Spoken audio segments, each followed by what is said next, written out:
আল্লাহ রাব্বুল আলামিন দাউদ নবীকে ডাক দিয়ে বললেন, দাউদ, তুমি আমার হুকুমে কুন ফায়াকুন কোরআনের হাফেজ হয়ে যাও। সুবহানাল্লাহ বলেন। সঙ্গে সঙ্গে আল্লাহর বিশেষ রহমতে দাউদ নবী কোরআনের হাফেজ হয়ে যাবে। কোরআনের হাফেজ হওয়ার সঙ্গে সঙ্গে আল্লাহ রাব্বুল আলামিন দাউদ নবীকে ডাক দিয়ে বললেন, দাউদ, তুমি কোরআন থেকে তেলাওয়াত শুরু করো। সঙ্গে সঙ্গে দাউদ নবী কোরআন থেকে তেলাওয়াত শুরু করবে।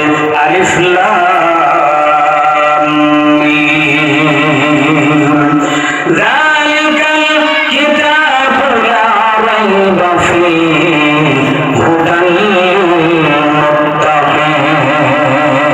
সুবহানাল্লাহ বলেন। দাউদ নবী কোরআন থেকে তেলাওয়াত করবে আলিফ লাম মিম, যালিকাল কিতাবু লা রাইবা ফীহি হুদাল লিল মুত্তাকিন।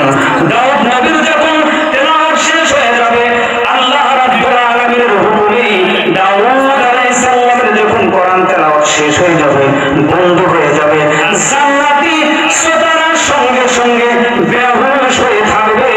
বেহুশ হয়ে শুধু 1 বছর নয়, 2 বছর নয়, 3 বছর নয়,